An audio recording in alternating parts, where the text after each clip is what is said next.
Oi, lads. They just announced the end of the MPL. Do you have a link? MPL's dead. Not surprising to anyone. Transitions and getting back to the gathering. As the world looks to a post-COVID future, so too are we looking forward to the next iteration of Magic's competitive play system, one that recaptures the magic of the gathering we've all missed so dearly, while expanding play opportunities to a wider audience. Play drives everything we do, from your local group or store all the way up through our World Championships. We aim to refocus on a play system for everyone as the world opens up again and gathering becomes a real possibility. So today, we're going to explore two things. The vision for the future focused on fostering Magic's explosive player growth, creating broader access and opening widespread play opportunities, and the plan to help us transition the current system through the 2021 to 2022 season and into that future. Back to the gathering. Several years back, we made a significant commitment to Magic esports, introducing the biggest prize pools we've ever had, creating some of the most thrilling events we've had to date, creating a professional level league, and incorporating digital play in unique and exciting ways that give viewers a new way to experience Magic. And just as we began forming plans to build on that promise with expanded reach beyond the most elite leagues, COVID sent us back to the drawing board. As a result, we've spent quite a bit of time imagining what our post-COVID system is going to look like. While we're not ready to publish the details for the 22-23 season and beyond, we did think it was important to share our current thoughts on that future. As we reimagine our play programs, we are holding these truths at the forefront of all of our planning. In-person play is a unique strength for Magic, and we need to lean into that. That means local tournaments, large regional tournaments, and high-level in-person events. Digital play is here to stay, but is only part of the equation. We've seen great players rise from the digital ranks, true, and we've seen what's possible with digital events. Expect the future to hold a mix of digital and in-person events. Accessibility is important, and that means broader access to play. They're going to make it cheaper. We're looking at everything from local events and the success of Command Fests to creating even more levels of play that are open to a broader swathe of players. A larger audience means more types of events. Okay. Sounds fine. We need to be patient. While we're optimistic for a future when we can gather, we also have to be realistic that high-level Magic tournaments combine travel, close contact indoors, and sharing airspace for long periods of time. All traits that create difficulties during a pandemic. We will focus on local, regional, and digital events until we can safely gather. Flexibility is important as we re-establish tabletop play. Our system may need regular updating as play and travel become safer. All that means that we're itching to get back to large celebrations in the Magic community. Before we can implement our new vision for play, we need to successfully transition from the current system in the upcoming season. The 21-22 season's primary goals are to sunset the current system of play and allow us the freedom and flexibility to create a new play system for the future. Along the way, the season will see a reduced total number of events for our rivals and Magic Pro Leagues. All of this will culminate in post-season play in our World Championships. While we're excited for these events, the structure is not meant to be a template for the future. Here's what this looks like. The existing set championship structure will remain in place. We will be increasing the prize pool and updating the prize structure compared to the Strixhaven Championship. Set championships will feature prize pools of $450,000 United States dollars per event over 3 events. League weekends and the Gauntlet will not be run in 21-22. This will be the final season for the Magic Pro and Rivals Leagues. Players will not be competing for another league season. Instead, they'll be competing for a place in the World Championship. The World Championship will feature a prize pool of less than the normal events. What? Individual event details will be shared as we move closer to those events. Total player fees will remain unchanged. Huh? What does that mean? We will also be using the transition season to update our digital qualification paths. As we move back towards a more open, less top-heavy system, we are looking to potentially reflect that in our digital qualification options. Stay tuned. Nice, guys. Now, top 1300 qualifies for the MIQ, maybe. Bog. What comes next? The Gathering. That's our guiding star as we look to the future. We aim to return to in-person play as soon as safely possible. We hope that's sooner rather than later. In the meantime, we'll be working towards a flexible transition to something that feels more familiar and features something we've all been missing. Sitting across the table from someone playing Magic. That's cute. Alright, chat. I mean, all very cool and interesting. On that note, when paper Magic returns and is legal and is safe and is a part of our day-to-day life, your boy will be going to these events and streaming them.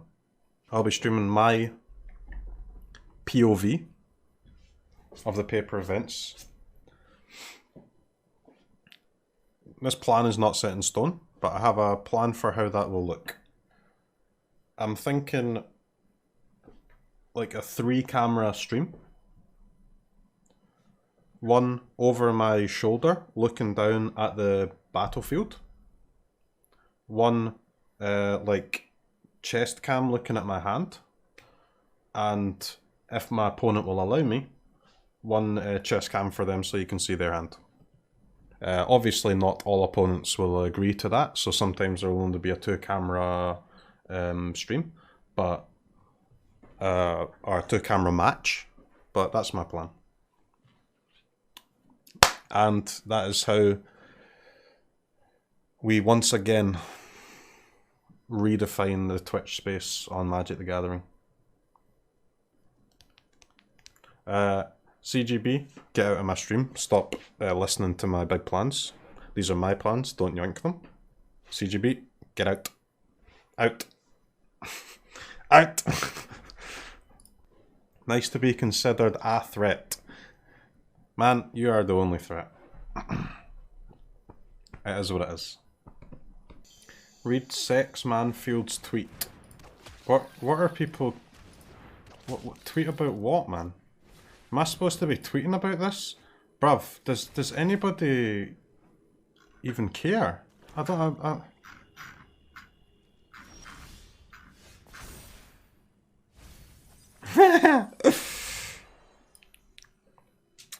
True.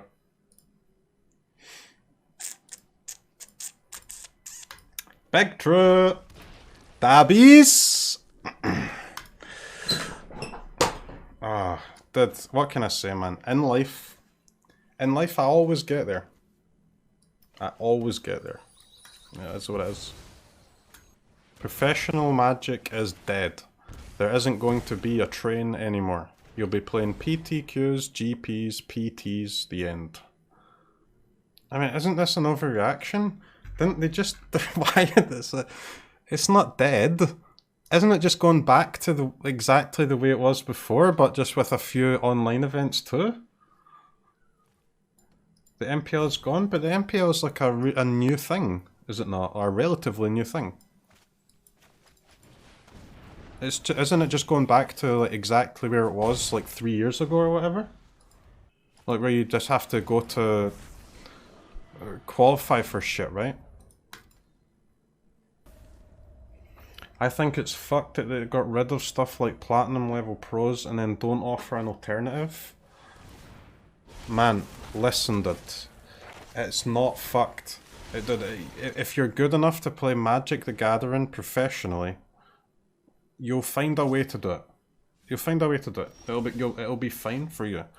The people that this hurts are the people that are going to fucking college to study Magic, you know? Dude, Mengu is gonna be fine. You're a bit fucked, maybe, yeah. You can't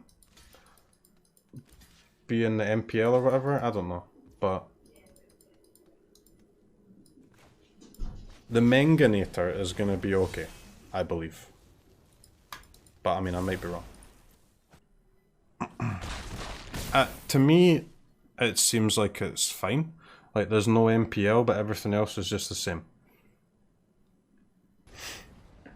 What's happening to MPL? They're getting rid of the MPL, they're getting rid of rivals, and everything else is pretty much the same.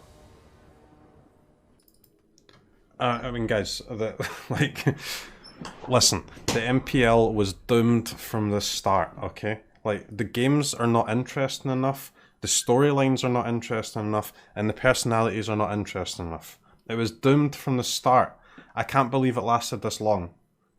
Right? Not once did they ever lean into the actual interesting parts, which was like rivalries and like, have you ever watched an MPL League weekend? Like, there's massive amounts of, like, unwatchable amounts of downtime. There's no storylines whatsoever. It's like, it's absolute trash. It's doomed from the start, man. It's you watch one match and then you're watching an hour of ads and people on the panel talking, right? The people on the panel are, I think some of them are quite talented actually, but nobody can speak about interesting things for that long. So they end up just fucking themselves, right? It's absolutely terrible. Like, for example, I would class Riley as A+. Riley is incredible at what he does, but the amount of downtime in these league weekends makes even him seem like he's going on and on and on and on about nothing. There's so much downtime that they make Riley seem fucking boring. It's a joke. And the main things, like, you have these amazing players playing against each other so often, all the time. The actual concept of the league is good, I think, because it's something that you have to do to make a game like Magic actually be able to sort the better players from the worst players. You can't have these, like, garbage Swiss tournaments that are also terrible. But so the league concept is good, but you need to, if you're gonna have a show running for an entire weekend for like 10 hours a day, you've got to lean into the interesting things, you know? Nassif off the top rope, that's what I'm saying, dude. Nassif off the top rope. That's what you've got to do. But they didn't do that, man. Is Riley losing his job? Well, I mean, he's not going to be commentating on the MPL anymore, but I assume someone like Riley will get a job at these other paper events, right? Riley will be fine. I think the MPL, my opinion on the MPL is it's a great concept, and it was like, I would rate their execution at 0 out of 10. Hot, like, straight 0. It is difficult to make it worse than what they did. They have absolutely no clue about what makes watching a live show for that long interesting. It's madness.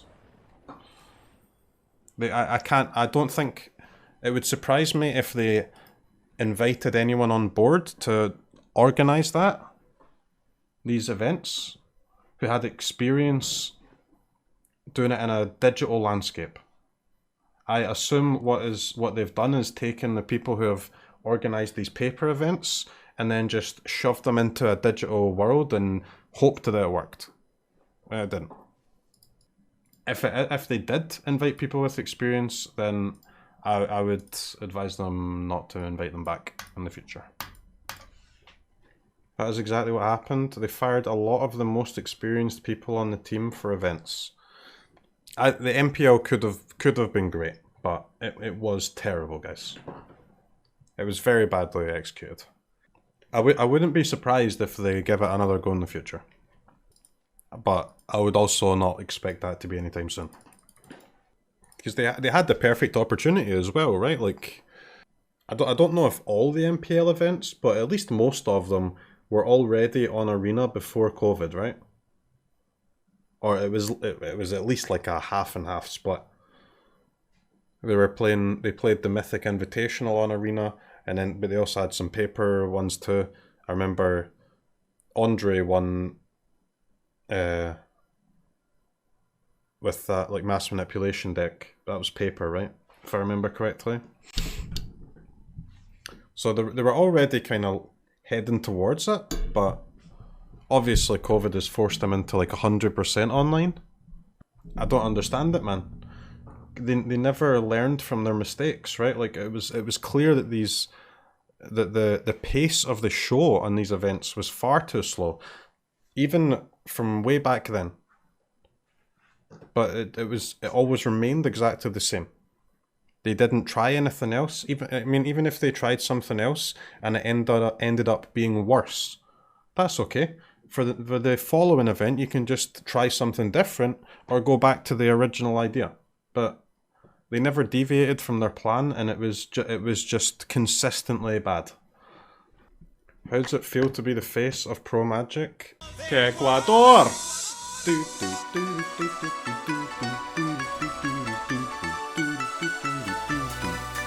Ecuador!